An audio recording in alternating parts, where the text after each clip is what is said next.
Hebrew పత్రిక 10వ అధ్యాయం 7వ వచనం అందరం కలిసి చదువుతాం. హెబ్రీ పత్రిక 10వ అధ్యాయం 7వ వచనం. అప్పుడు నేను గంధపు చుట్టలో నన్ను గూర్చి వ్రాయబడిన ప్రకారం, దేవా నీ చిత్తము నెరవేర్చుటకు ఇదిగో నేను వచ్చి ఉన్నానంటిని. ప్రార్థన చేసుకుందాం. పరలోక ముందున మా తండ్రి, పరిశుద్ధుడైన దేవా, ఘనమైన గొప్ప నామమునకు స్తోత్రం చెల్లిస్తుంటున్నాం. మధ్యాహ్నకాల సమయంలో ప్రవాస సంఘముగా మీ బలను సమీపించిన అయ్యి ఉంటూ ఉండగా చదువు లేఖన భాగమును ఆశీర్వాదకరంగా చేయము. దేవా మా తండ్రి, ప్రతివారు యోగ్యంగా మీ బలను సమీపించినట్లు మీరే సిద్ధపరచమని మనవి చేస్తుంటున్నాం. బలహీన జ్ఞాపకం చేస్తుండగా మరుగుపరచము, అవసరమని మీ మాటలు అనుగ్రహించము, సమయానుకూలమైన జ్ఞానం దయచేయము, ఆలోచన అనుగ్రహించము, సమస్తమును మీ మహిమ కొరకు సిద్ధపరిచి మీరే మహిమ పొందవలసిందిగా మనవి చేస్తూ మా ప్రభును ప్రియరక్షుడైన యేసుక్రీస్తు వారి నామములో మిమ్మల్ని స్తుతిస్తూ అతి వినయంతో వేడుకొంచున్నాం తండ్రి, ఆమేన్.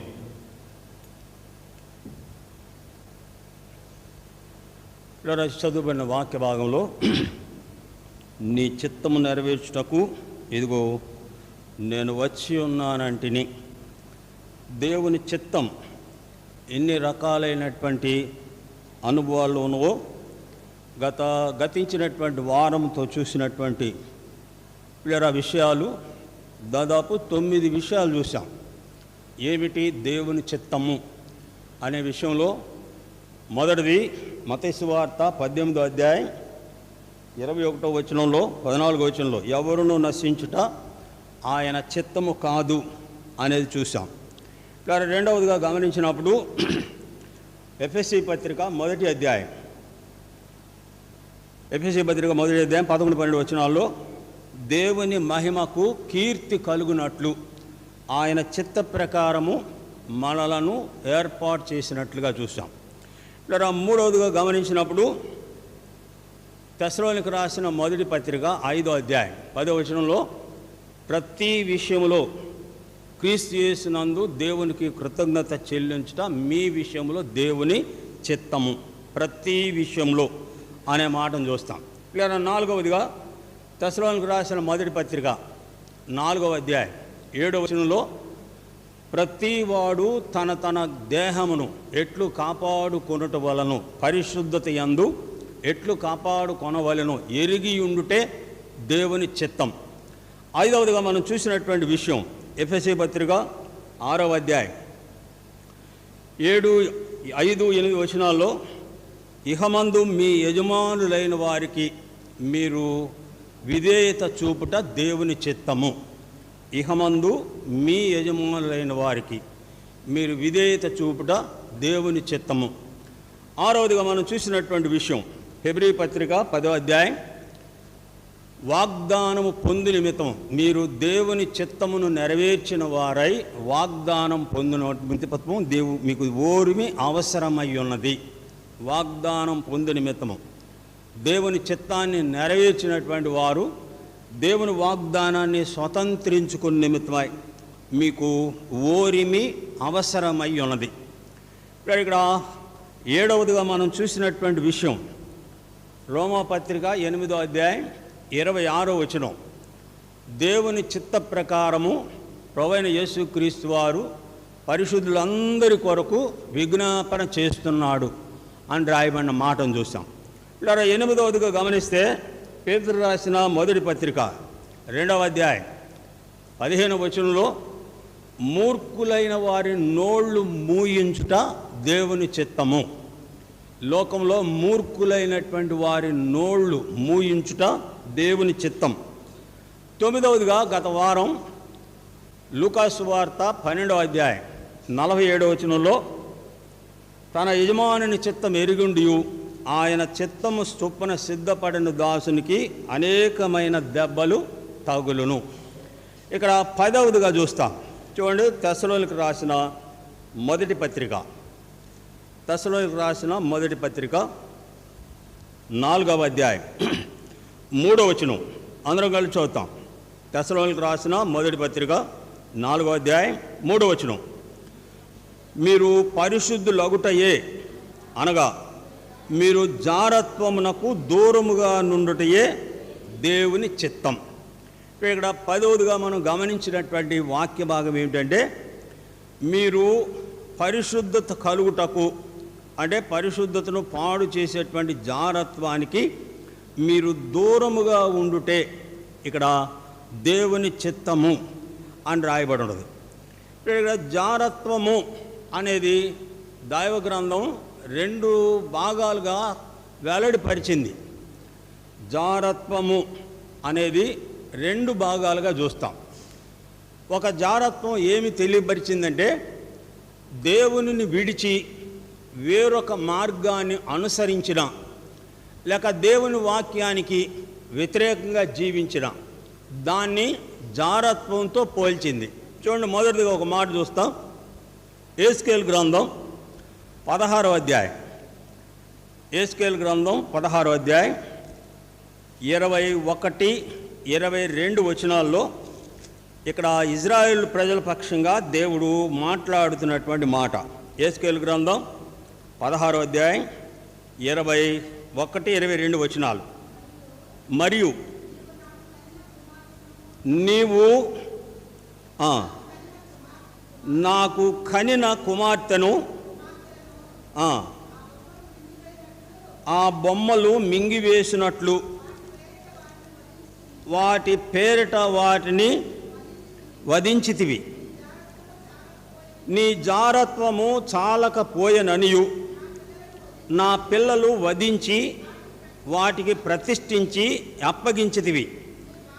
నీ బాల్యకాలం మొదలుకొని నీ బాల్యకాలమందు నీవు దిగంబరివై వస్త్రహీనునిగా నుండి నీ రక్తముతో నీవు పొర్లుచుండిన సంగతి మనసునకు తెచ్చుకొనక ఇన్ని హేయ క్రియలను ఇంకా జారత్వం చేయుచు వచ్చితివి. ఇక్కడ ఇశ్రాయేలు ప్రజలు దేవుని ఎడల ఎట్లా ఉన్నారు? వారు చేసేటువంటి జారత్వం ఏమిటంటే, తమ బిడ్డలను బయలు దేవతలకు లేక విగ్రహాలకు బలి అర్పించినట్లుగా చూస్తాం. తమ్మూజు అనే దేవతకు, ఎలిమెలెక్ అనే దేవతకు వారు బలి అర్పించినట్లుగా చూస్తాం. అగ్నిగుండాలను దాటించినట్లుగా చూస్తాం. కనుక ఇక్కడ నీవు జారత్వం చేయుచూనే ఉన్నావు అనే మాటను ఈ వాక్య భాగంలో చూస్తాం. అంటే దేవుని చిత్తం ఏమై ఉన్నదో ఆ దేవుని చిత్తానికి వ్యతిరేకంగా నడిపించేటువంటి ఒక అనుభవం లేక ఒక శక్తి ఈ లోకంలో ఉన్నట్లుగా చూస్తాం. రోమాపత్రిక 7వ అధ్యాయం 8వ వచనంలో వ్రాయబడిన మాట, దేవుని ఆజ్ఞను హేతువు చేసుకొని సకల విధములైన దురాశలు నాయందు పుట్టించెను. దేవుడు ఏదైతే ఆజ్ఞాపించాడో ఆ ఆజ్ఞకు వ్యతిరేకంగా మనుషులను జీవింపచేసేటువంటి ఒక శక్తి ఈ లోకంలో ఉన్నట్లుగా చూస్తాం. ఆది దంపతులైనటువంటి ఆదామవ్వల యొక్క మనసులో ఏ విధమైనటువంటి ప్రేరణ ప్రేరేపించి దేవుని ఆజ్ఞను అతిక్రమింపచేశాడో, అట్లాగే ఇక్కడ ఇజ్రాయేల్ ప్రజలు కూడాను వారు తమ తమ సంతతిని దేవునికి ప్రతిష్ఠించినటువంటి వారిని సహితము అగ్నిగుండాలను దాటించి ఇక్కడ విగ్రహాలకు బలి అర్పించినట్లుగా చూస్తాం. మీరు ఇర్మియా గ్రంథం 3వ అధ్యాయం 1వ వచనం నుండి 19వ వచనం వరకు చదివితే ఇశ్రాయేల్ ప్రజల యొక్క ప్రవర్తన ఆ వాక్య భాగంలో వివరించబడి ఉన్నది. ఈ 19వ వరకు చదివినటువంటి చెప్పబడినటువంటి మాటలు చెప్పిన తర్వాత 20వ వచనంలో దేవుడు సెలవిచ్చినటువంటి మాట, అయినను స్త్రీ తన పురుషునికి విశ్వాసఘాతకురాలగునట్లు ఇశ్రాయేలు వంశస్థులారా, నిశ్చయముగా మీరు నాకు విశ్వాసఘాతకులైరి, ఇదే యెహోవా వాక్కు. ఈ 3వ వచనం మొదట్లో మీరు చదువుతూ వస్తే, వారు దేవునిని విడిచిపెట్టి ప్రతి చెట్టును లేక ప్రతి విగ్రహాన్ని వారు ఆరాధించినట్లుగా చూస్తాం. ఇవన్నీ చెబుతూ వచ్చి ఇక్కడ 20వ వచనంలో చెప్పబడినటువంటి మాట ఏంటంటే, ఒక పురుషునికి భార్య ఎట్లాగైతే విశ్వాసఘాతకురాలు అవుతున్నదో అట్లాగే వీరు దేవునికి విశ్వాసఘాతకులైనట్లుగా చూస్తాం. కనుకనే 13, 12, 13 వచనాల్లో ఇక్కడ దేవుడు సెలవిచ్చినటువంటి మాట, నీవు వెళ్ళి ఉత్తర దిక్కున ఈ మాటలు ప్రకటింపుము, ద్రోహియగు ఇశ్రాయేలు తిరిగి రమ్ము, ఇదే యెహోవా వాక్కు, మీ మీద నా కోపము మండనీయను, నేను కృపగలవాడను గనుక నేనెల్లప్పుడూ కోపించువాడను కాను, ఇదే యెహోవా వాక్కు. నీ దేవుడైన యెహోవా మీద తిరుగుబాటు చేయుచు నా మాట అంగీకరింపక ప్రతి పచ్చని చెట్టు క్రింద అన్యులతో కలుసుకొనుటకు నీవు ఇటు అటు పోయిన నీ దోషమును ఒప్పుకొనుము, ఇదే యెహోవా వాక్కు. ఇప్పుడు ఇక్కడ దేవుడిస్తున్నటువంటి అవకాశం ఏమిటంటే, వారు దేవుని విడిచి ఇతర సంబంధమైనటువంటి మార్గాలను అనుసరించి జరిగించినటువంటి జారత్వమును ఇక్కడ ఒప్పుకొనుమని దేవుడు హెచ్చరిస్తూ ఉన్నట్లుగా చూస్తాం. దేవుని వాక్య భాగంలో కొరింథీయులకు రాసిన మొదటి పత్రిక 11వ అధ్యాయం 31వ వచనంలో, మనలను మనమే విమర్శించుకొని ఎడల తీర్పు పొందకపోదుము అని రాయబడినది.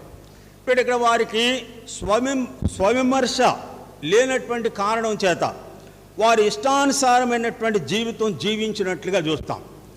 ధర్మశాస్త్రంలో ప్రధానమైనటువంటి ఆజ్ఞను వారు అతిక్రమించినట్లుగా వ్రాయబడి ఉన్నది. ధర్మశాస్త్రంలో ఇవ్వబడినటువంటి ప్రధానమైనటువంటి ఆజ్ఞ, నేను తప్ప వేరొక దేవుడు నీకు ఉండకూడదు, పైన ఆకాశం అందయను కింద భూమి అందయను భూమి క్రింద ఉండు నీళ్ల ఎందైనను నువ్వు సాగిల పడుటకు ఏ రూపము కూడాను చేసుకొనకూడదు. అయితే ప్రియరా, లోకంలో జరిగేది ఏమిటి అని అంటే, దేవునికి మినహాయించి ఎవరైతే దేనికి ప్రాధాన్యత ఎక్కువగా ఇస్తారో అదే విగ్రహం అని చెప్పబడింది. నాకంటే ఎక్కువగా ప్రేమించువాడు, తల్లినైను తండ్రి అయిను అన్నదమ్ములైన అక్కచెల్లెలనైను నాకంటే ఎక్కువగా ప్రేమించువాడు నాకు పాత్రుడు కాడు అని దేవుడు సెలవిచ్చినట్లుగా చూస్తాం. కనుక మీరు ఇక్కడ దైవగ్రంథమైన బైబిల్ సెలవిచ్చేటువంటి మాట, అపోస్తలుడైన పౌలు కొరింథీయులకు రాసిన మొదటి పత్రిక 10వ అధ్యాయం 14వ వచనంలో అతడు సెలవిచ్చినటువంటి మాట, వీళ్ళరా విగ్రహమునకు దూరముగా పారిపోవుడి అని హెచ్చరించినట్లుగా చూస్తాం.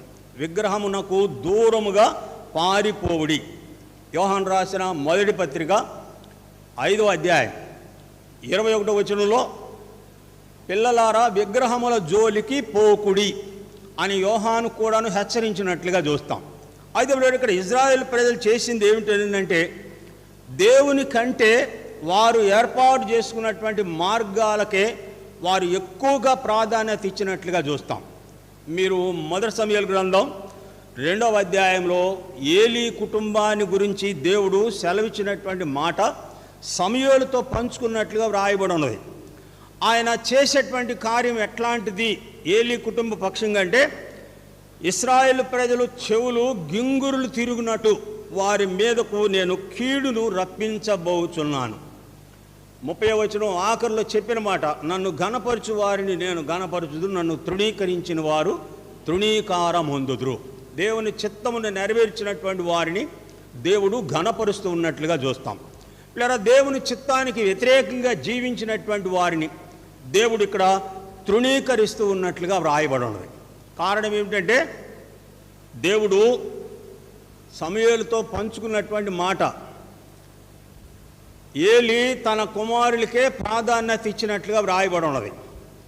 దేవుని యొక్క నియమాన్ని కాదని ఏలీ తన కుమారుల్ని బలపరిచినట్లుగా దేవుడు మాట్లాడినట్లుగా చూస్తాం. కనుక ఇక్కడ మొదటిగా వారు చేసింది దేవుని చిత్తానికి వ్యతిరేకంగా వారి సంతానమును బయలుదేవతకు లేక వారు ఏర్పరచుకున్న మార్గంలో తమ బిడ్డలను అర్పించినట్లుగా చూస్తాం. రెండవదిగా చూస్తాం, చూడండి, కొరింథీయులకు రాసిన మొదటి పత్రిక 6వ అధ్యాయం, కొరింథీయులకు రాసిన మొదటి పత్రిక 6వ అధ్యాయం 18వ వచనం గమనించండి. జారత్వమునకు దూరముగా పారిపోవుడి, మనుషుడు చే ప్రతి పాపమును దేహము వెలుపల ఉండును గాని జారత్వము చేయువాడు తన సొంత శరీరమునకే హాని కలుగజేసుకుంటున్నాడు. ఇప్పుడు ఇక్కడ రెండవదిగా జారత్వమునకు దూరముగా పారిపోవుడి. ఇక్కడ జారత్వం చేసేటువంటి వాడు బయట చేసేది కాదు, కానీ తన సొంత శరీరానికే హాని కలుగు చేసుకుంటున్నట్లుగా చూస్తాం. ఇక్కడ ఈ జారత్వానికి దూరంగా పారిపోయినటువంటి దేవుని జనసంఖ్య చాలా తక్కువగా చూస్తాం. అంటే జారత్వానికి అంటే శరీర సంబంధమైనది కానీ, లేక ఇతర దేవతలను ఇతర దేవుళ్ళను వెంబడించేటువంటి అనుభవం కానీ, దేవుని సంబంధులైనటువంటి వారు చాలా తక్కువ మంది ఈ మాటను అనుసరించినట్లుగా చూస్తాం. ఉదాహరణకు తన దేహాన్ని పరిశుద్ధత యందు కాపాడుకొనడానికి యోసేపు నష్టపోయినప్పటికీ కూడాను ఆ ప్రాంతం విడిచి పారిపోయినట్లుగా చూస్తాం. ఇలా సంసోను దేవుని వరపుత్రుడైనటువంటి ఈ లోకానికి ఇశ్రాయేల్ ప్రజలను విడిపించడానికి మనోహ కుటుంబంలో జన్మించినటువంటి సంసోను ఇలా శరీర కార్యానికి ఆశించినటువంటి వాడై ఆ శరీరాన్ని అనుసరించినటువంటి జీవితం ఇలా తన జీవితంలో ఏం కలుగజేసింది అంటే అంధత్వాన్ని కలుగజేసినట్లుగా చూస్తాం. న్యాయాధిపతుల గ్రంథం 16వ అధ్యాయంలో యెహోవా అతనిని ఎడబాసెనని అతనికి తెలియలేదు అని రాయబడం. దేవుడు ఎందుకు మనుషుని విడిచిపెడతాడు, దేవుని ఆత్మ ఎందుకు మనుషులు విడిచిపోతుంది అంటే దేవుని చిత్తానికి వ్యతిరేకంగా మనుషుడు తాను సిద్ధపడినప్పుడు పిల్లరా దేవుడు ఆ మనుషుని దగ్గర ఏమాత్రం కూడా ఉండడు. మొదటి సమూయేలు గ్రంథం 16వ అధ్యాయం 14వ వచనం మనం చదివితే యెహోవా ఆత్మ సౌలును విడిచిపోయి దురాత్మ ఒకటి ఆవరించెను అని రాయబడి ఉంది. దేనికి దేవుని ఆత్మ సౌలును విడిచిపోయింది అంటే దేవుని ఆజ్ఞను అతిక్రమించిన కారణం చేత. సమూయేలు సౌలుకు బోధించింది ఏమిటంటే నువ్వు వెళ్ళి అమాలేకులను పసిపిల్లలని కూడాను చూడకుండా అంతటినీ కూడాను నిర్మూలం చేయము. అంటే పసిపిల్లలను కూడాను చూడకుండా అంటే ఏది కూడాను ఉండడానికి వీల్లేదు. అది వీళ్ళ సౌలు చేసింది ఏమిటనంటే యవనస్తురాలైనటువంటి వారిని మంచి మంచి ఎద్దులను లేక గొర్రెలను వీటన్నిటినీ ఉండనిచ్చినట్లుగా వ్రాయబడి ఉన్నది. ఆ తర్వాత సమూయేలు వచ్చి హెచ్చరించిన తర్వాత వీళ్ళ సమూయేలు మీద కూడాను తిరుగుబాటు చేసినట్లుగా చూస్తాం. ఇప్పుడు దేవుని ఆత్మ సౌలును ఎందుకు విడిచి వెళ్ళిపోయిందంటే నీ దృష్టికి నీవు అల్పుడుగా ఉండగా దేవుడు నిన్ను ప్రేమించి ఇశ్రాయేలు మీద నిన్ను రాజుగా నియమించాడు. నువ్వు పోయి అమాలేకులను సమూలంగా నాశనము చేయమని చెప్పగా నువ్వెందుకు దోపుడు సొమ్ము మీద ఎగబడితివి అని సమూయేలు సౌలును హెచ్చరించినట్లుగా చూస్తాం. కనుకనే యెహోవా ఆత్మ సౌలును విడిచిపోవడానికి కారణం ఏమిటంటే దేవుని ఆజ్ఞను అతిక్రమించినట్లుగా చూస్తాం. కనుక ఇక్కడ ఏమంటాడంటే జారత్వానికి దూరముగా పారిపోవుడి, దేవుని ఆజ్ఞను అతిక్రమించవద్దు. దూరముగా పారిపోవలసినటువంటి సంసోను ఇంకా దగ్గరగా అయినట్లుగా చూస్తాం. శరీర కార్యములను ప్రేరేపించగా శరీరానికి బానిసైపోయినటువంటి వాడు. పిల్లలు ఇక్కడ ఆ కాలంలో సంసోను జరిగించినటువంటి కార్యాలు బహు భయంకరమైనటువంటి కార్యాలు జరిగించగా అతడు 2 కళ్ళు పెరికివేయబడి ఇత్తడి సంఖ్యలతో బంధించి తిరగల విసరడానికి సంసోను నియమించినట్లుగా చూస్తాం. కనుక ఇక్కడ ఏమంటాడంటే జారత్వమునకు దూరముగా పారిపోవుడి. జారత్వం జరిగించేవాడు తన సొంత శరీరానికే హాని కలగజేసుకుంటున్నాడు. ద్వితీయోపదేశకాండం 17వ అధ్యాయం 17వ వచనంలో మీరు అనేక మంది స్త్రీలను వివాహం చేసుకొనకూడదు, ఇది దేవుని యొక్క ఆజ్ఞ. ఎందుకంటే వారు మిమ్మలను దేవుని మార్గం నుండి తప్పిస్తారు గనక మీరు అనేక మంది స్త్రీలను వివాహం చేసుకొనకూడదు అని దేవుని ఆజ్ఞాపించినట్లుగా వ్రాయబడి ఉన్నది. అయితే పిల్లరా సొలొమోను యొక్క జీవితం మీరు గమనిస్తే పిల్లరా ఎంతమందిని సొలొమోను సమకూర్చుకున్నాడు అంటే 1000 మందిని సమకూర్చుకున్నట్లుగా వ్రాయబడి ఉన్నది. 700 మంది భార్యలను 300 మంది ఉపపత్నులను సొలొమోను తన కోసం చేర్చుకొనగా మొదటి రాజుల గ్రంథం 11వ అధ్యాయంలో అతడు వృద్ధాప్యమందు ఉండగా వారు తమ దేవతల తట్టు సొలొమోను త్రిప్పివేసినట్లుగా వ్రాయబడి ఉన్నది. చూడండి, మొదటి రాజుల గ్రంథం 11వ అధ్యాయం. మొదటి రాజుల గ్రంథం 11వ అధ్యాయం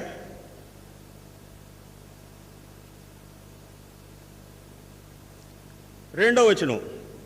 పైన చూడండి, మోయాబీలు, ఏదోమీయులు, అమ్మోనీయులు, సీదోనీయులు, హిత్తీలు అను జనులు మీ హృదయములను తమ దేవతల తట్టు త్రిప్పుదురు గనుక వారితో సహవాసము చేయకూడదనియు వారిని మీతో సహవాసం చేయనీయకూడదనియు యెహోవా ఇశ్రాయేలులకు సెలవిచ్చి ఉన్నాడు. అయితే రాజైన సొలొమోను ఫరో కుమార్తెను గాక ఆ జనులలో ఇంకను అనేక మంది స్త్రీలను మోహించి కామాతురత గలవాడై వారిని ఉంచుకొనుచూ వచ్చెను. అతనికి 700 మంది రాజకుమార్తెలైన భార్యలను 300 మంది ఉపపత్నులు కలిగి ఉండిరి. అతని భార్యలు అతని హృదయమును త్రిప్పివేయగా. ఇక్కడ 9-10 వచనాల్లో 2 సార్లు దేవుడు సొలొమోను హెచ్చరించినట్లుగా వ్రాయబడి ఉన్నది.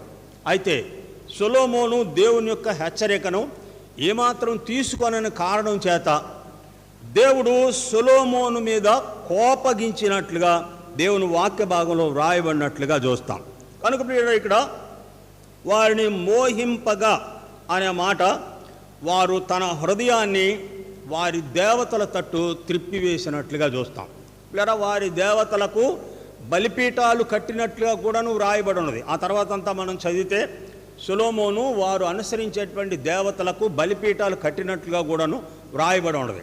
కనుక లేదా ఈ విషయమై తన సొంత శరీరానికి హాని కలుగజేసుకొన్నటువంటి అనుభవం.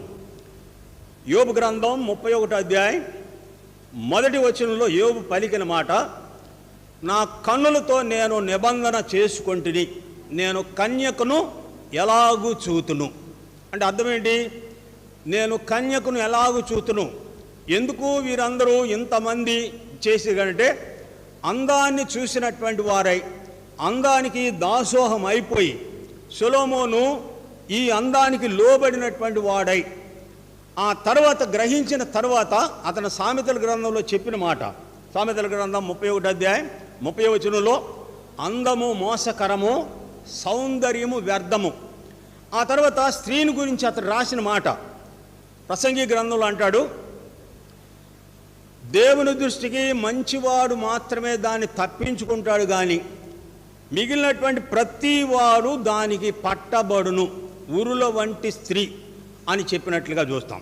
ఆ తర్వాత సామెతల గ్రంథంలో అతడు ఈ విషయమై వీర యవనస్తులకు బోధించడం కానీ ప్రజలకు బోధించడం కానీ, నా కుమారుడా నీవు నా మాటలు, చూడండి 7వ అధ్యాయం చూడండి, సామెతల గ్రంథం 7వ అధ్యాయం 1వ వచనం, నా కుమారుడా నా మాటలను మనసులో ఉంచుకొనుము, నా ఆజ్ఞలను నీ యొద్ద దాచిపెట్టుకొనుము, నా ఆజ్ఞలను నీ మనసున ఉంచుకొనిన ఎడల నీ కనుపాప వలె నా ఉపదేశము కాపాడిన ఎడల నీవు బ్రతుకుదువు. 5వ వచనం, అవి నీవు జార స్త్రీ యొద్దకు పోకుండాను ఇచ్చకమలాడు పరస్త్రీకి లోబడకుండాను నిన్ను కాపాడును. కనుక ఇక్కడ అతడు ఏ మార్గమైతే వెళ్ళాడో ఆ మార్గంలో కలిగినటువంటి అనుభవం లేదా తర్వాత రాసినటువంటి దానిలో అతడు ఇక్కడ వివరించినట్లుగా చూస్తాం. కనుక ఇక్కడ రెండవది, సహోదరులారా జారత్వానికి దూరముగా పారిపోవుడి.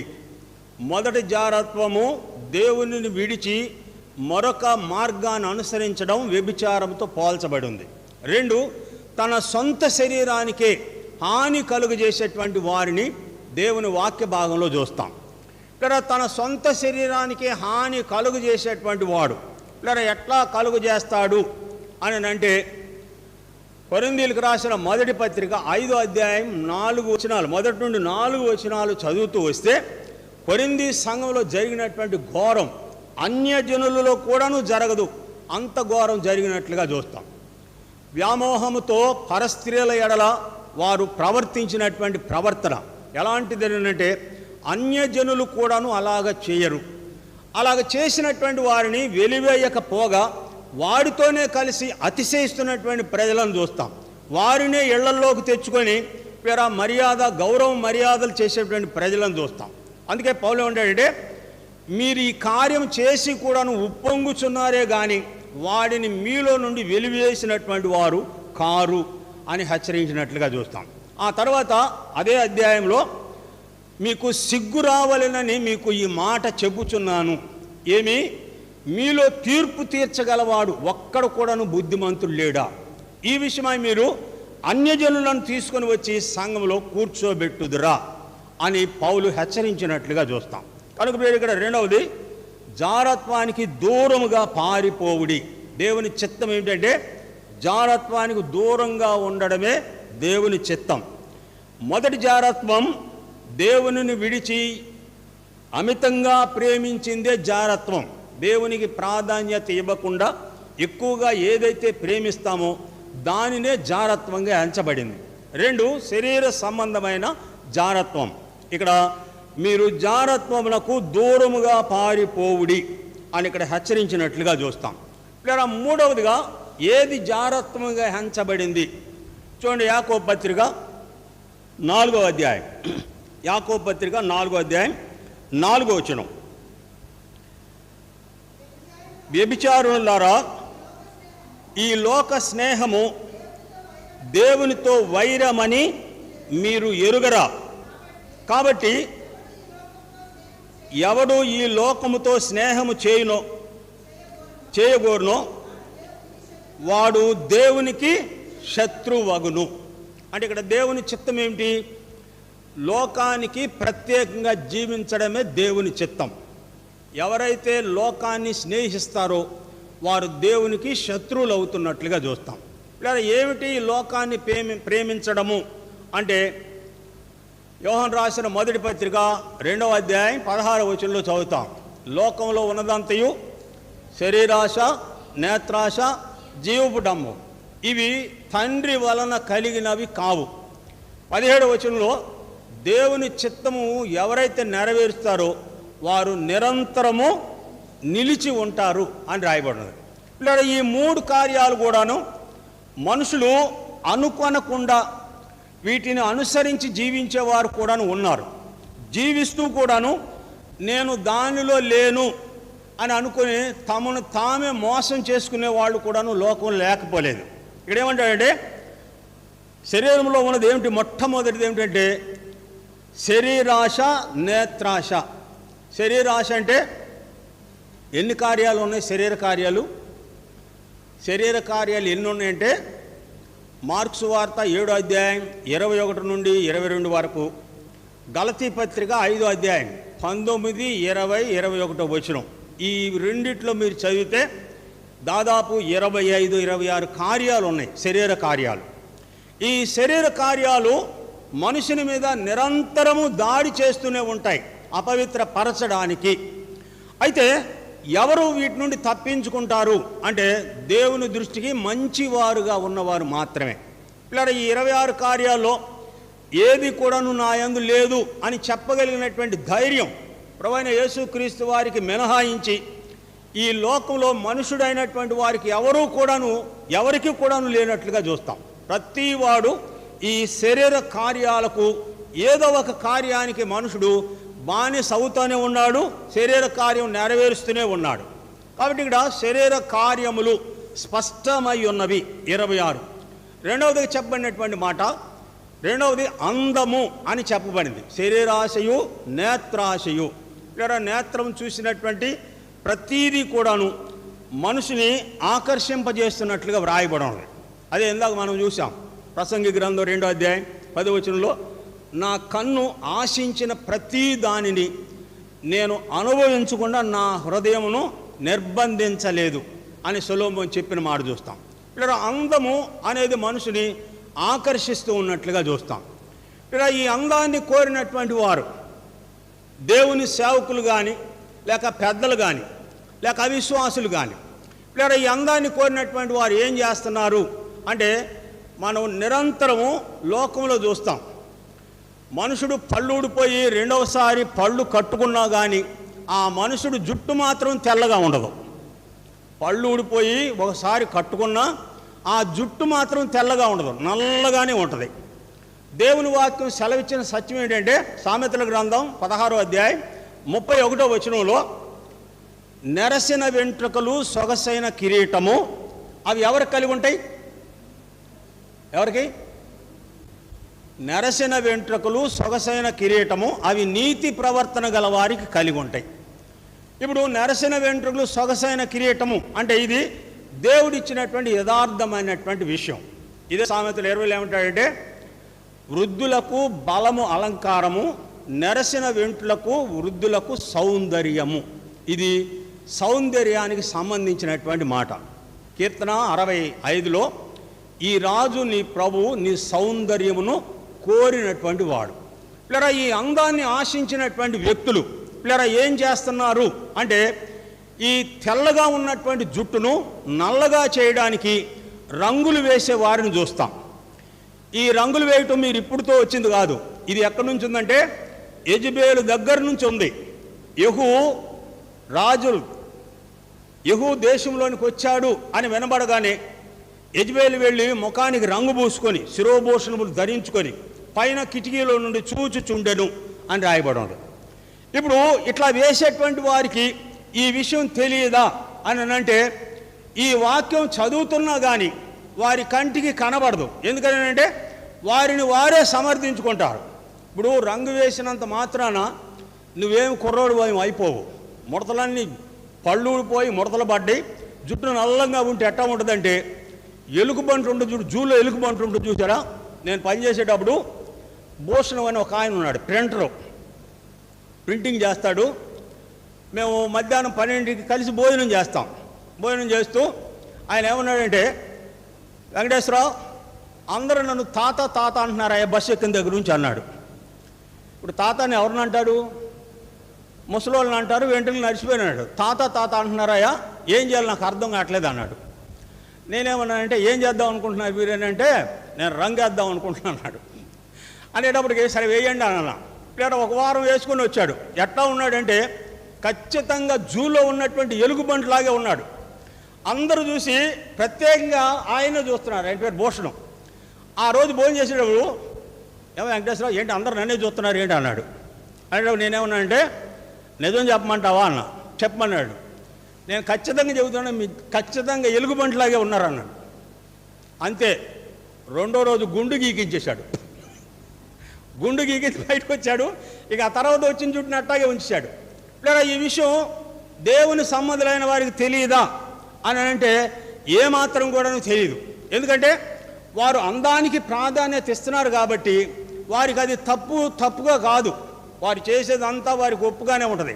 అయితే ఇది ఎప్పుడు నీకు తెలుస్తున్నది అని అంటే దేవుని సన్నిధిని నిలిచినప్పుడు అంతములో దీని ప్రభావం ఏంటో నీకు తెలుస్తుంది.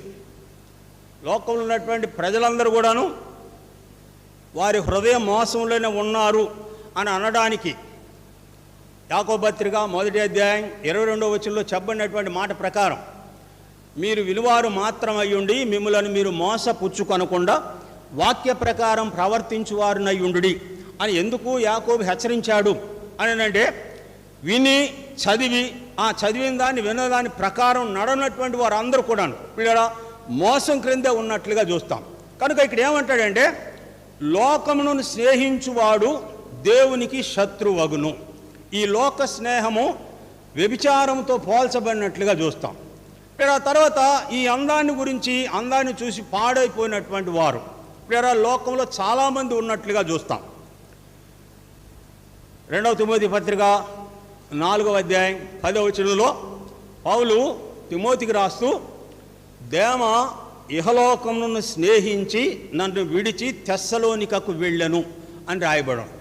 దేమ ఇహలోకమును స్నేహించి అంటే లోక స్నేహం దేవునితో వైరము అనే విషయం వారు ఎరుగకుండా లేదా లోకములో నుండి కలిసిపోయి దేవుని నుండి వేరైపోయి లోకంలో కలిసిపోయినటువంటి జీవితమే జీవిస్తూ ఉన్నట్లుగా చూస్తాం. కనుక ఇక్కడ ఏమంటే ఈ లోక స్నేహము దేవునితో వైరమని మీరు ఎరుగరా అంటే ఈ ప్రశ్న ఎవరికి వర్తిస్తుంది అంటే దీనికి జవాబు వెతికేటువంటి వారు ఒకవేళ సత్యాన్ని గ్రహించకపోవచ్చు.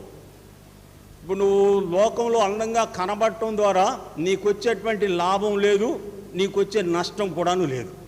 నీకుగా నువ్వు అనుకోవడమే, నువ్వు అద్దంలో చూసుకొని నీకుగా నువ్వు అనుకోవడమే తప్ప నిన్ను బట్టి లోకానికి కానీ లేక నీవు లోకానికి కానీ ఏ విధమైనటువంటి ఇది లేదు. కనుక లేదా ఈ అందము కోసమే మనుషులు ప్రయాసపడుతున్నట్లుగా చూస్తాం. తర్వాత చెప్పబడింది జీవపు డంబము, లేని దాన్ని ఉన్నట్లుగా కనబరుచుకోవడమే జీవపు డంబం. రక్షణ లేదు, ఉన్నట్లుగా కనబరుచుకోవడమే జీవపు డంబం. నేను దేవునితో నడుస్తున్నాను, మనసులో ఏమాత్రం కూడా దేవునికి చోట్లేదు, దేవునిలో నడుస్తున్నాను అని అనుకోవడమే, లేని దాన్ని కనబరుచుకోవడమే జీవపు డంబం. కనుక ఇక్కడ ఈ మూడింటిని దేవునితో వైరము, దేవునికి విరోధము, దీన్ని అనుసరించేవారు దేవునికి ఇష్టలు ఏమాత్రం కూడాను కారు. కాబట్టి ఇక్కడ మూడవదిగా చెప్పండి, ఈ లోక స్నేహము దేవునితో వైరమని మీరు ఎరుగరా. లోకము దేవుని చిత్తానికి వ్యతిరేకంగా మనుషులను జీవింపచేస్తున్నట్లుగా చూస్తాం. నాలుగవదిగా చూస్తాం, యెషయా గ్రంథం 1వ అధ్యాయం. యెషయా గ్రంథం 1వ అధ్యాయం 21వ వచనం. అయ్యో, నమ్మకమైన నగరము వేశ్య ఆయను, అది న్యాయముతో నిండి ఉండెను, నీతి దానిలో నివసించెను. ఇప్పుడైతే నరహంతకులు దానిలో కాపురమున్నారు. నీ వెండి మస్తాయను, నీ ద్రాక్షారసము నీళ్లతో కలిసిపోయెను. నీ అధికారులు ద్రోహులు, దొంగల సహవాసులు, వారందరూ లంచము కోరుదురు, బహుమానాల కొరకు కనిపెట్టుదురు. తండ్రి లేని వారి పక్షమున న్యాయము తీర్చరు, విధరాండ్ల పక్షమున వ్యాజ్యమము ఆడరు. ఇక్కడ నాలుగవదిగా నమ్మకమైన నగరము, దేవుడు కోరుకున్నటువంటి స్థలం, దేవుడు ప్రతినిత్యము ఆయన కనుదృష్టి ఉండేటువంటి పట్టణము యెరూషలేము. ఈ యెరూషలేము నమ్మకమైన నగరము, వేశ్యాయను. కారణం ఏమిటి? ఒకప్పుడు నీతి న్యాయాలతో నిండినటువంటి పట్టణం. ఇలా ఈ పట్టణమే ఇప్పుడు ఏమైపోయిందంటే వేశ్యగా మారిపోయినట్లుగా చూస్తాం. కారణం ఏమిటంటే అందులో నరహంతకులు ఉన్నారు, లంచము కొరకు అధికారులు ప్రజలకు అన్యాయం చేస్తున్నారు. నీ వెండి మస్తాయను, వెండి దేనికి సూచన అంటే విమోచనకు సూచన, వెండి విమోచనకు సూచన. ఇక్కడ నీ వెండి మస్తాయను అంటే అర్థం ఏంటంటే దేవుడిచ్చినటువంటి రక్షణను వారు పాడు చేసుకున్నట్లుగా చూస్తాం. నీ ద్రాక్షారసము నీళ్లతో కలిసిపోయాను. ద్రాక్షారసము దేన్ని సూచిస్తుందంటే సంతోషానికి సూచనగా చూస్తాం. ద్రాక్షారసము సంతోషానికి సూచన. ఇప్పుడు నీ సంతోషము, నీ ద్రాక్షారసం నీళ్లతో కలిసిపోయినంటే నీ సంతోషం ఏమైపోయినది అంటే లోకంతో కలిసిపోయినట్లుగా చూస్తాం. కనుక ఇక్కడ ఏమంటాడంటే నీ అధికారులు, నీ దొంగలు, ద్రోహులు అని రాయబడి ఉంది. ఒకప్పుడు యెరూషలేం ప్రజలు ఎట్లా ఉన్నారో, యెరూషలేం పాడైపోయిన తర్వాత ఎట్లా ఉన్నారో విలాప వాక్యములో వివరించబడింది. చూడండి, విలాప వాక్యములు 4వ అధ్యాయం, విలాప వాక్యములు 4వ అధ్యాయం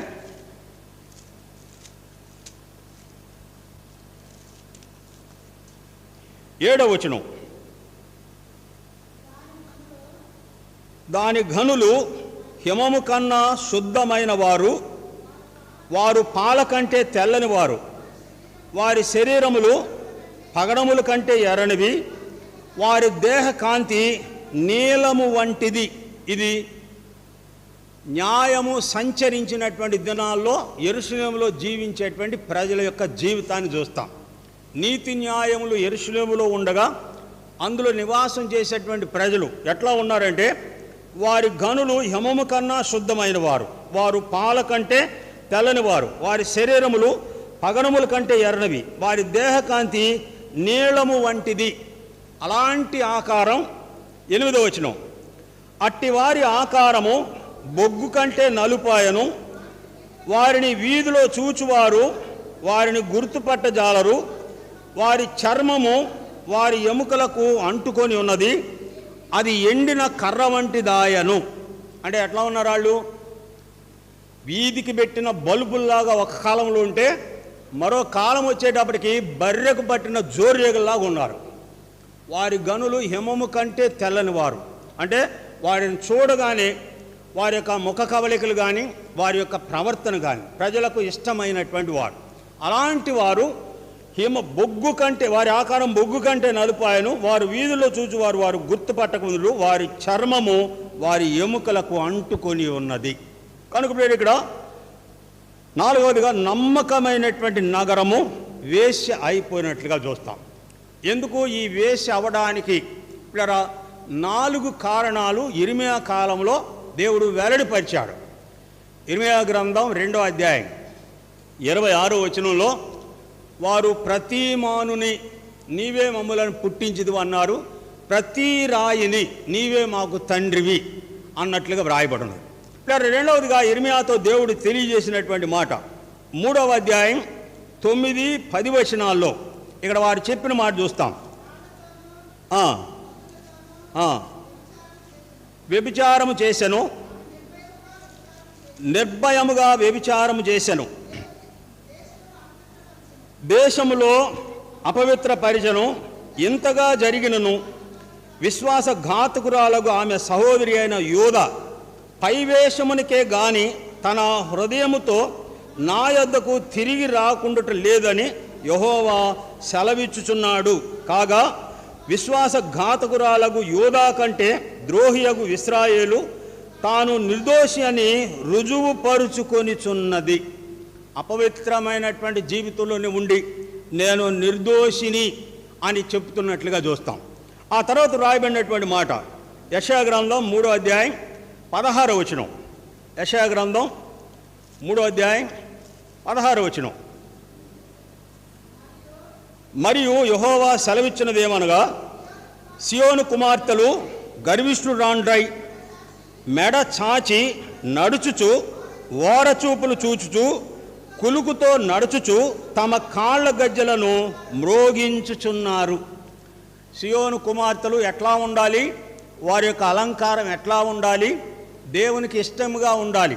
అయితే వీరికి ఏం చేస్తున్నారంటే వారు తమ కంట ఓర చూపులు చూచు గజ్జలు మోగిస్తూ కులుకుతో నడుచుచున్నారు. అందుకే కొరింథీయులకు రాసిన మొదటి పత్రిక 6వ అధ్యాయం 19వ వచనంలో నీ దేహముతో దేవుని ఎట్లా మహిమపరచాలో పౌలు వివరించినట్లుగా చూస్తాం. మీ దేహము దేవుని వలన మీకు అనుగ్రహించబడి మీలో ఉన్న పరిశుద్ధాత్మకు ఆలయమై ఉన్నారని మీరు ఎరుగరా.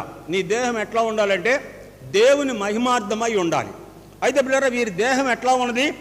వీరు కంటచు ఓర చూపులు చూస్తూ గజ్జలు మోగిస్తూ కులుగుతూ నడుస్తున్నట్లుగా ఉంది. పిల్లరా, వారి దేహం ఎట్లా అలంకరించుకోవాలి? తిమోతికి రాసిన మొదటి పత్రిక 2వ అధ్యాయం 9వ వచనం మాట చదువుతాం.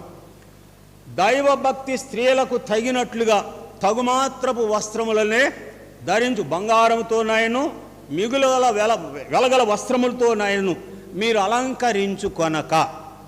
పేతురు రాసిన మొదటి పత్రిక 3వ అధ్యాయం 3వ వచనంలో సాధువైనట్టు మృదువైనట్టు గుణమైన అక్షయ అలంకారములు మీ అంతరంగపు స్వభావం అలంకారంగా ఉండవలను, అది దేవుని దృష్టికి మిగుల విలువగలది. ఇది దేహాన్ని అలంకరించుకోవడం. అయితే వీళ్ళు ఏం చేస్తున్నారంటే పై అలంకారాలకే వీరు ప్రాధాన్యత ఇచ్చినట్లుగా చూస్తాం. అందుకే ఏమైందంటే నమ్మకమైన నగరము వేశ్య అయిపోయినట్లుగా చూస్తాం. దేవుని చిత్తానికి వ్యతిరేకంగా జారత్వమునకు దూరంగా ఉండవలసినటువంటి దేవుని ప్రజలు జారత్వానికి సమీపించి దగ్గరగా ఉన్న కారణం చేత వారు దేహము బొగ్గు కంటే నలుపాయను, వారి చర్మము ఎముకలకు అంటుకొని ఉన్నది. 5వదిగా చూస్తాం చూడండి. యెషయా గ్రంథం 52వ అధ్యాయం. యెషయా గ్రంథం 52వ అధ్యాయం 11వ వచనం. యెషయా 52:11. పోవుడి పోవుడి అక్కడ నుండి వెలుడి, అపవిత్రమైన దానిని ముట్టకుడి, దాని వద్ద నుండి తొలగిపోవుడి. యెహోవా సేవోపకరణులు మోయవారులారా, మిమ్మల్ని మీరే పవిత్రపరుచుకొనుడి. మీరు త్వరపడి బయలుదేరి పారిపోవు రీతిగా వెళ్ళుడి. యెహోవా మీ ముందర నడుచును, ఇశ్రాయేలు దేవుడు మీ సైన్యపు వెనుక భాగమున కావలి కాయును. పైగా 5వదిగా చెప్పబడుతున్నటువంటి మాట, పోవుడి అపవిత్రమైన దానిని ముట్టకుడి. యెహోవా సేవోపకరణములు మోయువార్లారా, దేవుని చిత్తము నెరవేర్చువార్లారా, మీరు అపవిత్రమునకు దూరముగా పారిపోవుడి. 6వదిగా చూస్తాం, మత్తయి సువార్త 6వ అధ్యాయం 22-23 వచనాలు. యేసు ప్రభు చెప్పిన మాట, నీ దేహమునకు కన్ను దీపమే గనుక నీ కన్ను తేటగా ఉండిన ఎడల నీ దేహమంతయు వెలుగుమయమై ఉండును. అంటే నీ దేహాన్ని చెరిపేది ఏమిటంటే నీ కను దృష్టే నీ దేహాన్ని చెరిపివేస్తుంది. నీ కన్ను చూసేటువంటి ప్రతిదీ నువ్వు ఆశించినప్పుడు నీ దేహము చెడిపోతున్నట్లుగా చూస్తాం. అందుకేమంటే నీ దేహానికి కన్ను దీపమే గనుక నీ కన్ను తేటగా ఉంటే నీ దేహమంతా వెలుగుమయమై ఉండును. నీ కన్ను తేటగా ఉండాలి అంటే దావీదు అన్నాడు, నాకు అందని వాటయందు నేను చూడటం లేదు, నేను వ్యర్థమైన వాటిని చూడకుండా నా కనులను త్రిప్పివేయుము అని దేవునికి ప్రార్థన చేశాడు. నీ కను దృష్టి తేటగా ఉండాలి అంటే హెబ్రీ పత్రిక 12వ అధ్యాయంలో చదువుతాం, విశ్వాసమునకు కర్తయు దాన్ని కొనసాగించువాడినన్న యేసు వైపు చూస్తూ నీ ముందు ఉంచబడినటువంటి పందెపు రంగంలో ఓపికతో పరిగెత్తి నిమిత్తం నీ దృష్టి ఆయన మీద ఉంచినప్పుడు. అందుకే సామెతల గ్రంథం 4వ అధ్యాయం 23వ వచనంలో నీ కను దృష్టి ఇటు అటు చూడక నీ కను దృష్టి సూటుగా చూడవలెను. నీ హృదయం అన్నిటికంటే నీ హృదయం భద్రముగా కాపాడుకొనుము, నీ హృదయంలో నుండి జీవదారులు బయలుదేరును. అటు ఇటు చూడకంటే నీ దృష్టి ఏక దృష్టి దేవుని వైపే ఉండాలి. అందుకే ఇక్కడ ఏమన్నాడంటే నీ దేహమునకు కన్ను దీపమే గనుక నీ కన్ను తేటగా ఉండిన ఎడల నువ్వు దేవుని చిత్తాన్ని నెరవేర్చేవాడుగా ఉంటావు. ఆఖరిగా చూస్తాం, 7వదిగా చూస్తాం చూడండి, రోమీయులకు రాసిన పత్రిక 6వ అధ్యాయం, రోమపత్రిక 6వ అధ్యాయం 13వ వచనం. రోమపత్రిక 6వ అధ్యాయం 13వ వచనం. మరియు మీ అవయవములను నీతి సాధనాలుగా పాపమునకు అప్పగింపకుడి, అయితే మృతులలో నుండి సజీవులు అనుకొని మిమ్మల్ని మీరే దేవునికి అప్పగించుకొనుడి, మీ అవయవములను నీతి సాధనములుగా దేవునికి అప్పగించుడి. 19వ వచనం. మీ శరీర బలహీనతలను బట్టి మనుష్య రీతిగా మాట్లాడుచున్నాను, ఏమనగా అక్రమము చేయుటకై అపవిత్రతకు అక్రమమునకు మీ అవయవములను దాసులుగా ఎలాగూ అప్పగించుదురో అలాగే పరిశుద్ధత కలుగుటకై ఇప్పుడు మీ అవయవములను నీతి సాధనములుగా అప్పగించుడి. నీ అవయవములు నీతి సాధనాలుగా అప్పగించుడి అంటే ఇక్కడ దేవుని చిత్తం ఏమిటంటే జారత్వానికి నువ్వు దూరముగా పారిపోవుటే. నీ అవయవాలు అక్రమం చేయడానికి ఎంత నమ్మకంగా అప్పగించావో అట్లాగే ఇప్పుడు నీతి కలుగడానికి మీ అవయవములను నీతి సాధనాలుగా దేవునికి అప్పగించినప్పుడు పిల్లరా నువ్వు దేవుని చిత్తము నెరవేరుస్తావు, జారత్వానికి దూరంగా ఉంటావు, నీ దేహము పవిత్రమైనటువంటి దేహముగా ఉంటున్నట్లుగా చూస్తాం. దేవుడు ఆ రీతిగా సిద్ధపరచుగాక.